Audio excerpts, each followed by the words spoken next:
Hello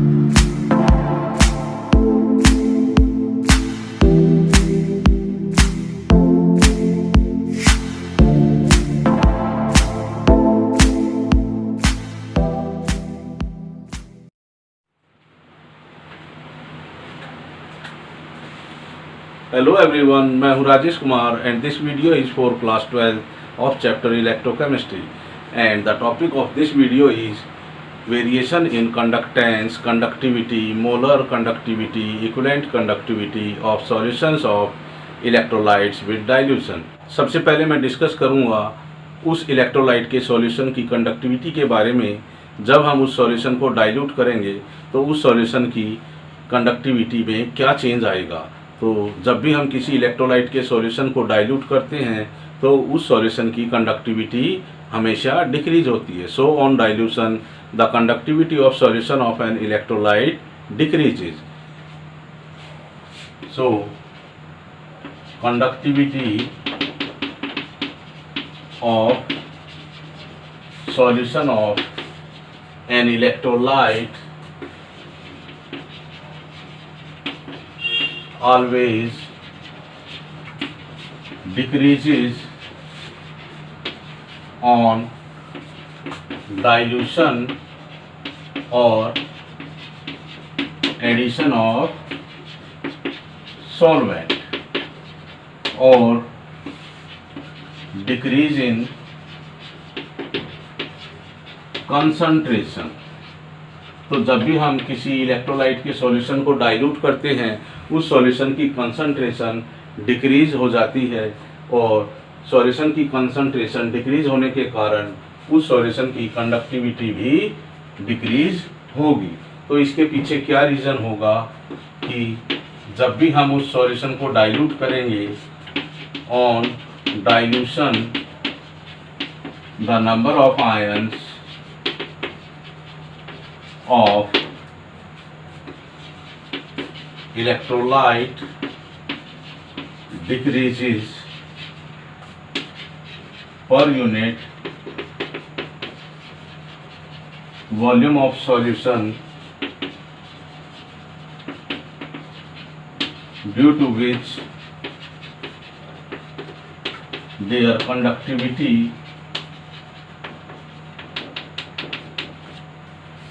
decreases. क्योंकि जब भी हम किसी इलेक्ट्रोलाइट के सॉल्यूशन को डाइल्यूट करेंगे तो जो उसके 1 यूनिट वॉल्यूम ऑफ सॉल्यूशन में जो नंबर ऑफ आयंस होंगे वो डिक्रीज हो जाएंगे। तो नंबर ऑफ आयंस, इस क्यूब का वॉल्यूम कितना है 1 क्यूबिक सेंटीमीटर। तो जब हम इस सॉल्यूशन को डाइल्यूट करेंगे, डाइल्यूट करने से हम इसका वॉल्यूम कितना इंक्रीज कर देंगे 2 क्यूबिक सेंटीमीटर।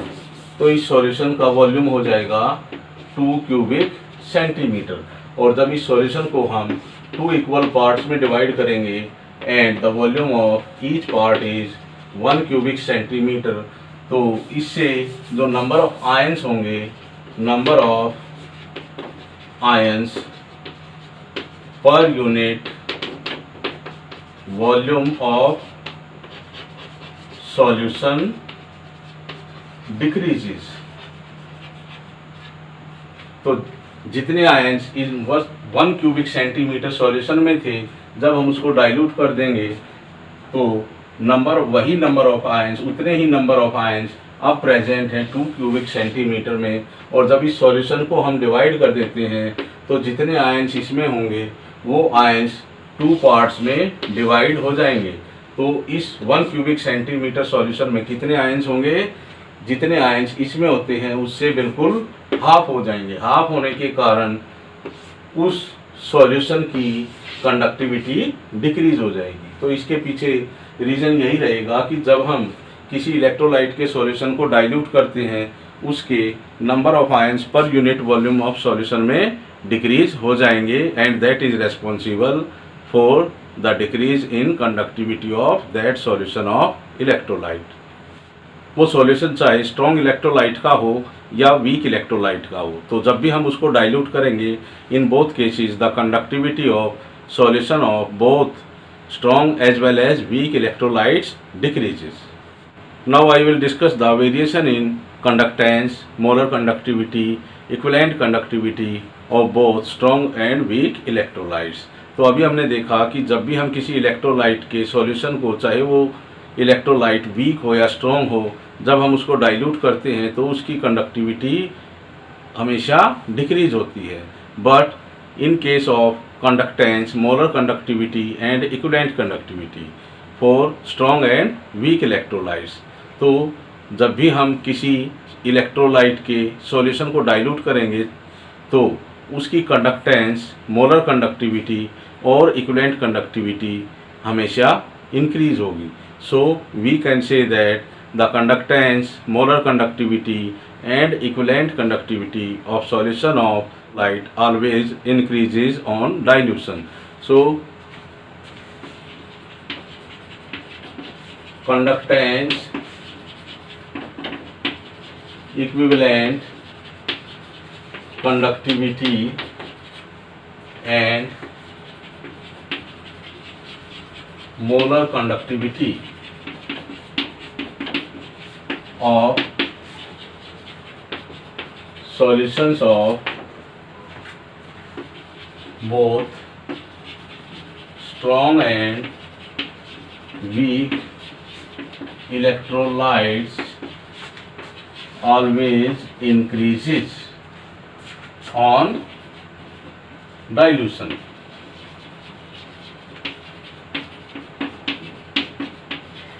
तो किसी भी सॉल्यूशन की कंडक्टेंस, इक्विवेलेंट कंडक्टिविटी और मोलर कंडक्टिविटी में इंक्रीज होने का क्या रीज़न रहेगा जब हम उस सॉल्यूशन को डाइल्यूट करेंगे। So there are different reasons for this. So first is on dilution degree of dissociation of weak electrolyte increases। और जब उस वीक इलेक्ट्रोलाइट की डिग्री ऑफ डिसोसिएशन इंक्रीज हो जाएंगे तो इससे number of ions also increases. उस सॉल्यूशन में नंबर ऑफ आयंस भी इंक्रीज हो जाएंगे and due to which there conductance, molar conductivity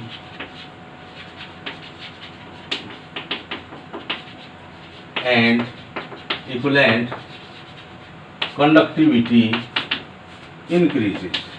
तो जब उस सॉल्यूशन में नंबर ऑफ आयंस इंक्रीज हो जाएंगे, so due to increase in number of ions in solution the conductance, molar conductivity and equivalent conductivity of that solution increases. अभी हमने देखा कि जो सॉल्यूशन होगा वीक इलेक्ट्रोलाइट का, उसकी कंडक्टेंस, मोलर कंडक्टिविटी और इक्विवेलेंट कंडक्टिविटी इंक्रीज हो जाती है जब हम उस सॉल्यूशन को डाइल्यूट करते हैं।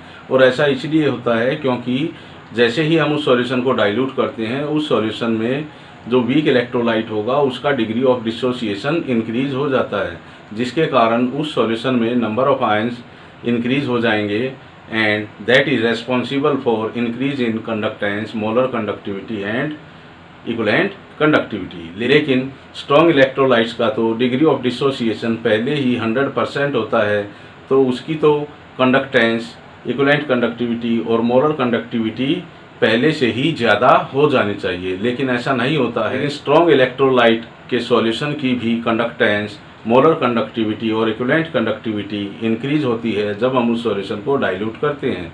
तो ऐसा क्यों होता है जबकि उसमें पहले से ही 100% डिग्री ऑफ डिसोसिएशन हो जाता है उस स्ट्रॉन्ग इलेक्ट्रोलाइट का, जब हम उस इलेक्ट्रोलाइट का सॉल्यूशन बनाते हैं। तो इसके पीछे क्या रीज़न रहेगा उसको भी मैं डिस्कस करूँगा। So for strong electrolyte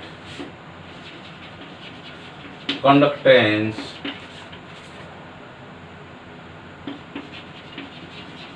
molar conductivity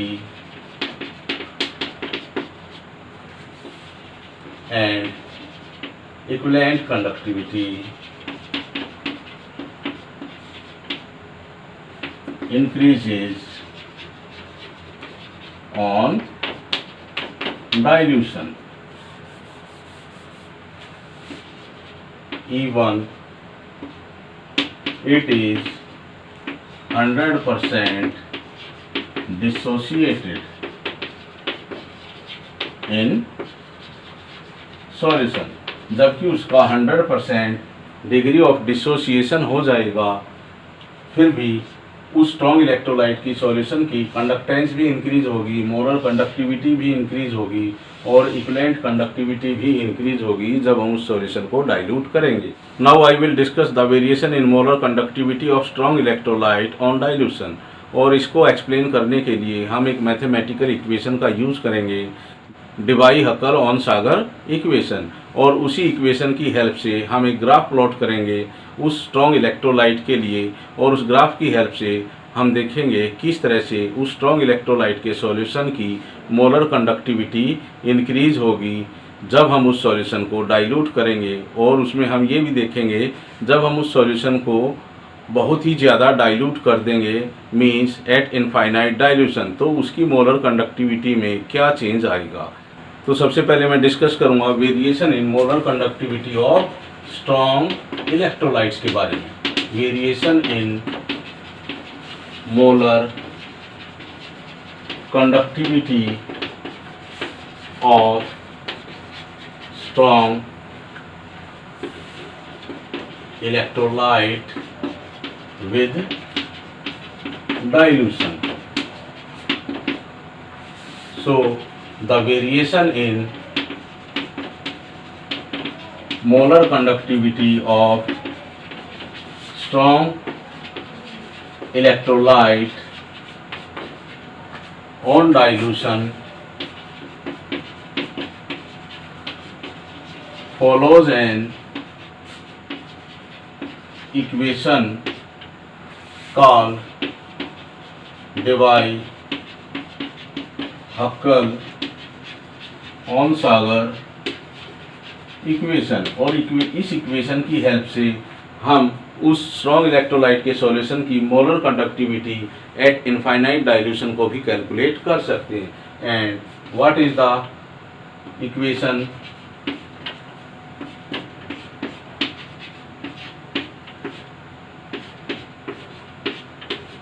this is the Debye Huckel Onsager equation. जो इसमें डिफरेंट टर्म्स हैं, इनका क्या मीनिंग है? तो lambda M C is the molar conductivity at concentration C.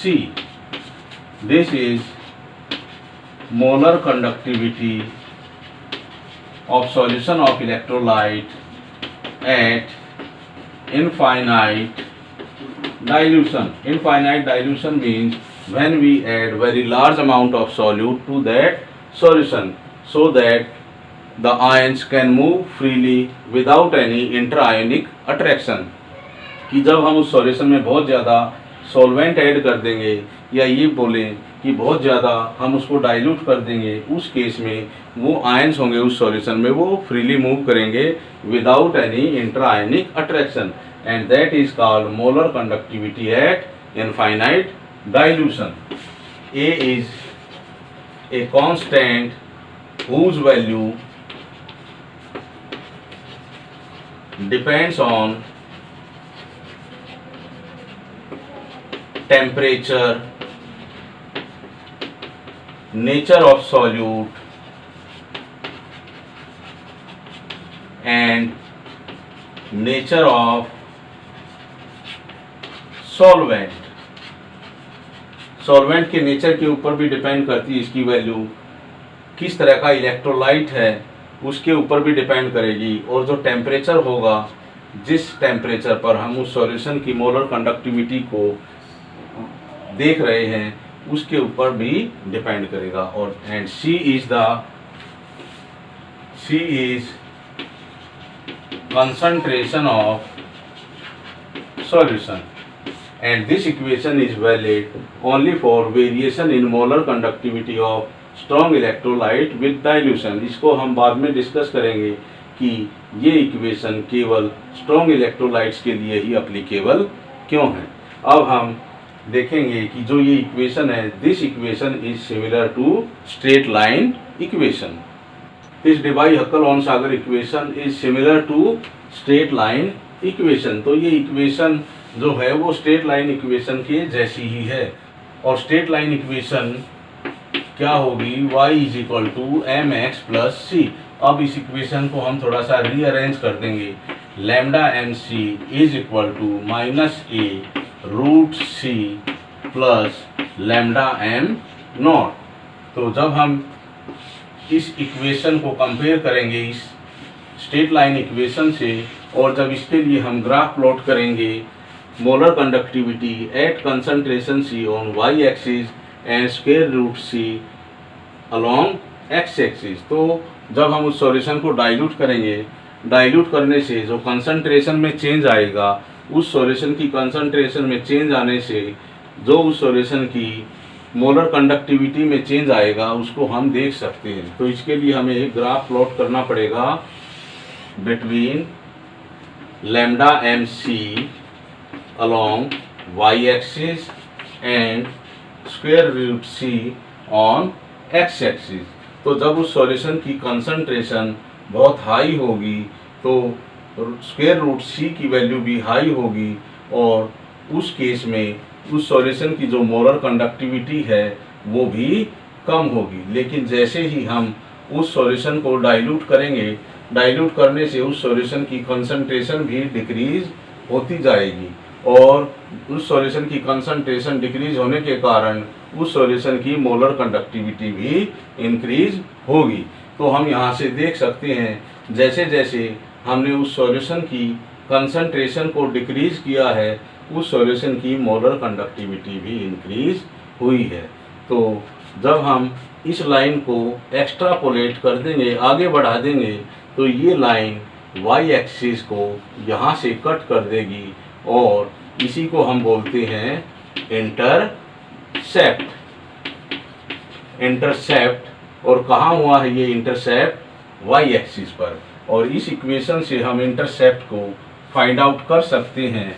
और जो इस स्ट्रेट लाइन इक्वेशन में जो सी रहेगा, सी रिप्रेजेंट करता है इंटरसेप्ट को, और c is equal to lambda M nought. इसका मतलब ये जो पॉइंट होगा ये C है, और C किसको रिप्रेजेंट करता है, लैम्डा एम नॉट को। So this point is lambda am not और लैम्डा एम इनफाइनाइट। और ये जो रिप्रेजेंट करेगी term, this term represent the molar conductivity of solution of strong electrolyte at infinite dilution. तो इंटरसेप्ट से हमें उस स्ट्रॉन्ग इलेक्ट्रोलाइट के सॉल्यूशन की मोलर कंडक्टिविटी पता चल जाएगी जब उस सॉल्यूशन की कंसंट्रेशन बहुत ही कम होगी, और we can say that when the solution is infinitely diluted. तो इस लाइन का स्लोप क्या होगा, स्लोप हमें पता चलता है इस m से। एंड जब हम इन दोनों इक्वेशंस को कंपेयर करेंगे तो m is equal to minus A, तो माइनस ए है, slope is negative, so this line increases due to negative sign, the slope of line decreases। तो जो यहाँ नेगेटिव है, इस नेगेटिव साइन के कारण जो हमें ग्राफ मिलेगा उसमें स्लोप इस तरह से मिलेगा और लाइन इस तरह से आएगी। So slope of this line is equal to m is equal to minus A. तो इस इक्वेशन से हमने जब ग्राफ प्लॉट किया, और उस ग्राफ प्लॉट करने से हम किसी भी पर्टिकुलर कंसंट्रेशन पर उस सॉल्यूशन की मोलर कंडक्टिविटी कैलकुलेट कर सकते हैं by this equation, and it can be done only when we know the molar conductivity of that solution at infinite dilution. तो हम देख सकते हैं इस ग्राफ से कि जब हम किसी स्ट्रॉन्ग इलेक्ट्रोलाइट के सॉल्यूशन को डाइल्यूट करेंगे तो उस सॉल्यूशन की कंसंट्रेशन डिक्रीज होगी, और कंसंट्रेशन डिक्रीज होने के कारण उस सॉल्यूशन की मोलर कंडक्टिविटी भी इंक्रीज हो जाएगी, और जब इस लाइन को हम आगे बढ़ा देंगे या एक्सट्रापोलेट कर देंगे तो उस सॉल्यूशन के लिए हम मोलर कंडक्टिविटी भी कैलकुलेट कर सकते हैं when the solution is infinitely diluted, जब उस सॉल्यूशन में हम बहुत ज़्यादा सॉल्वेंट ऐड कर देंगे। तो इनफाइनाइट डाइल्यूशन का मतलब क्या होगा? When very large amount of solvent is added to a solution due to which the interionic attraction decreases and the ions moves freely in that solution, that is without any interionic attraction. Now I will discuss the variation in molar conductivity of weak electrolyte with dilution. तो अब हम discuss करेंगे कि कोई weak electrolyte का solution है उसकी molar conductivity में किस तरह से चेंज आएगा जब हम उस सॉल्यूशन को डाइल्यूट करेंगे। सबसे पहली बात कि जो वीक इलेक्ट्रोलाइट्स में जो चेंज आएगा मोलर कंडक्टिविटी में जैसे हम उस सॉल्यूशन को डाइल्यूट करेंगे तो वो सॉल्यूशन डिवाई-हक्कल-ऑन-सागर इक्वेशन को फॉलो नहीं करती। तो सबसे पहली बात क्या है कि जो वीक इलेक्ट्रोलाइट्स हैं do not follow the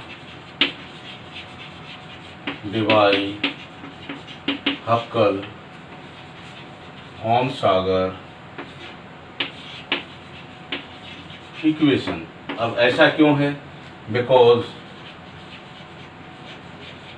the line obtained for variation in lambda m for weak electrolyte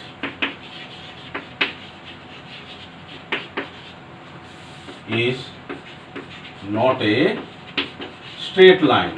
तो जब हम उस वीक इलेक्ट्रोलाइट के लिए ग्राफ प्लॉट करेंगे with change in concentration and the effect of change in concentration of lambda mc, then the line obtained for weak electrolyte is not straight line। तो week ये किसके लिए था? ये स्ट्रॉन्ग इलेक्ट्रोलाइट है। तो इसके लिए हम एग्जांपल ले लेते हैं KCl।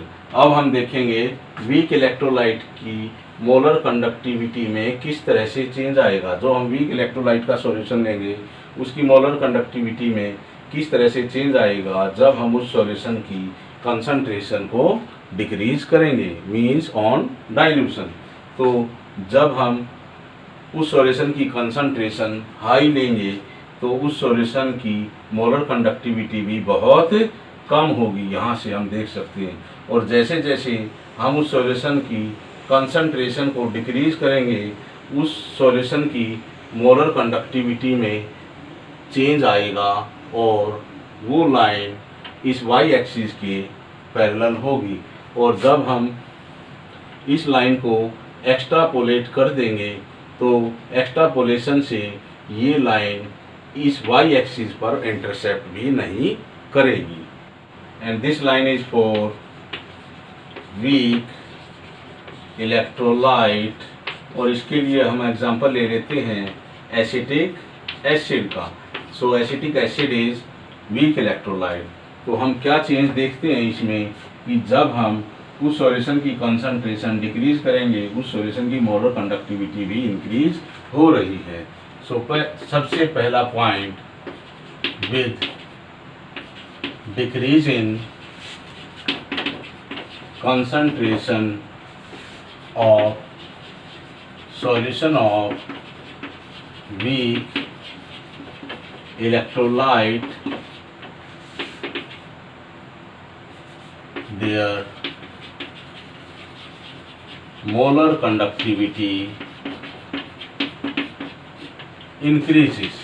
तो उसकी मोलर कंडक्टिविटी जो इंक्रीज होगी उसके पीछे क्या रीज़न है?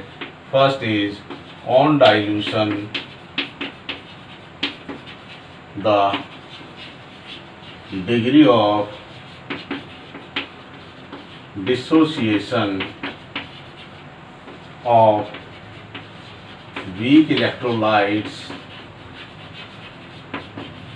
increases।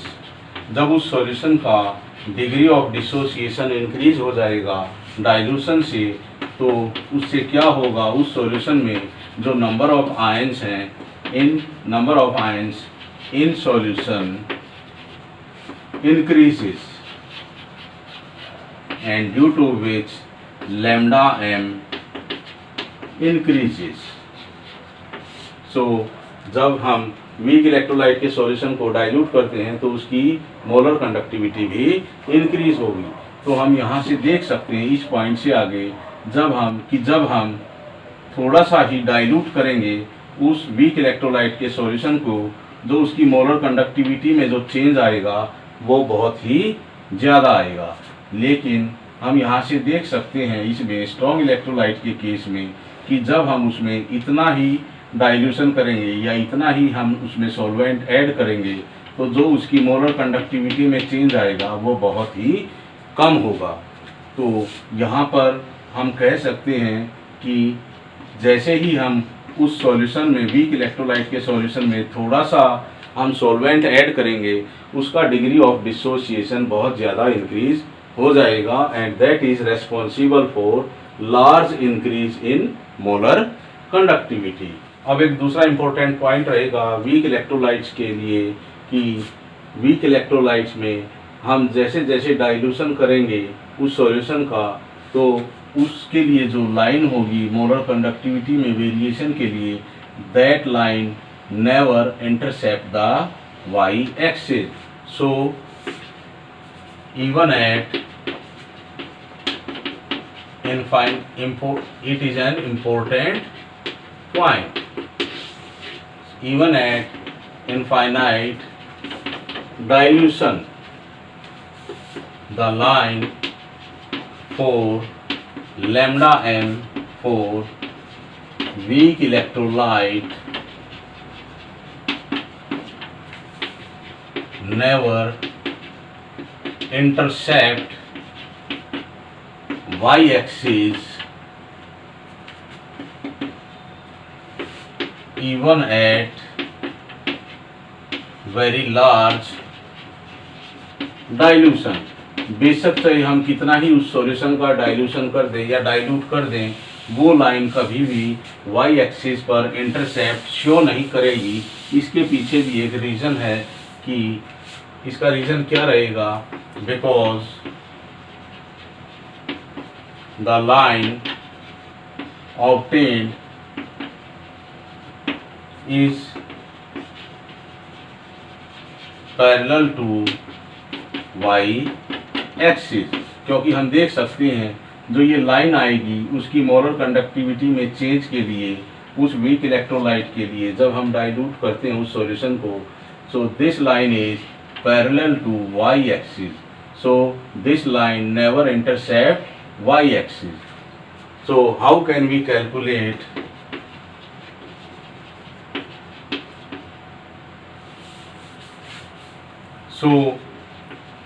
we cannot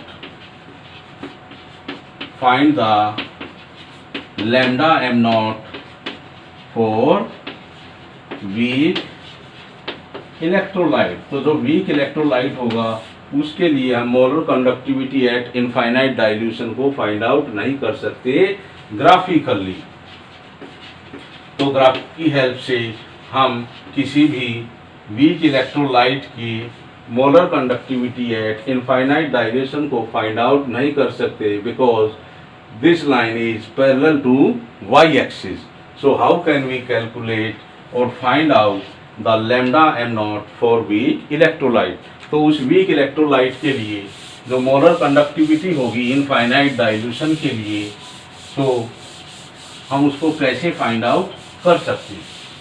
so how can we find out the molar conductivity of weak electrolyte at infinite dilution? So we can find out or calculate lambda m naught or lambda m infinite for weak electrolyte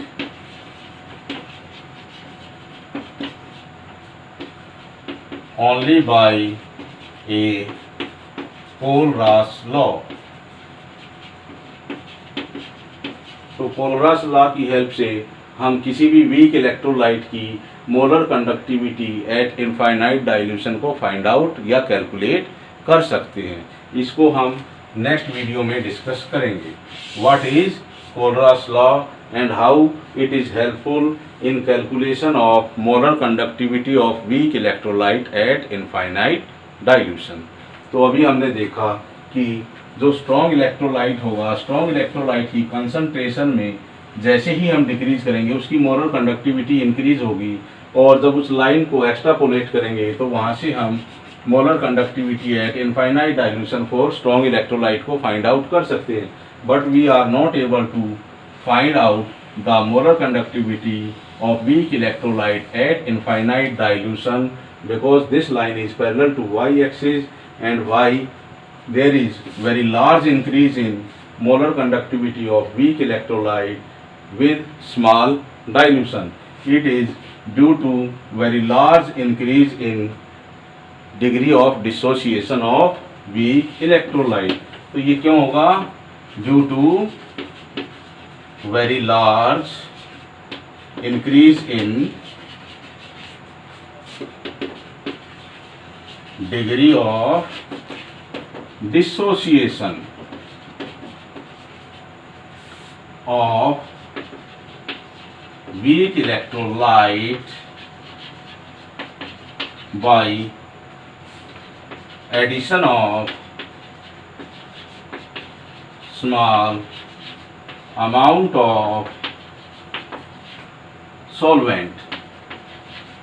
तो जब हम उस weak electrolyte के solution में थोड़ी सी amount solvent की add करेंगे तो उस सॉल्वेंट की थोड़ी सी अमाउंट को ऐड करने से उस वीक इलेक्ट्रोलाइट के डिग्री ऑफ डिसोसिएशन में बहुत ज़्यादा इंक्रीज हो जाएगा, जिसके कारण बहुत ज़्यादा आयंस प्रोड्यूस हो जाएंगे, और जो उसकी मोलर कंडक्टिविटी में जो इंक्रीज होगा वो भी बहुत ज़्यादा होगा।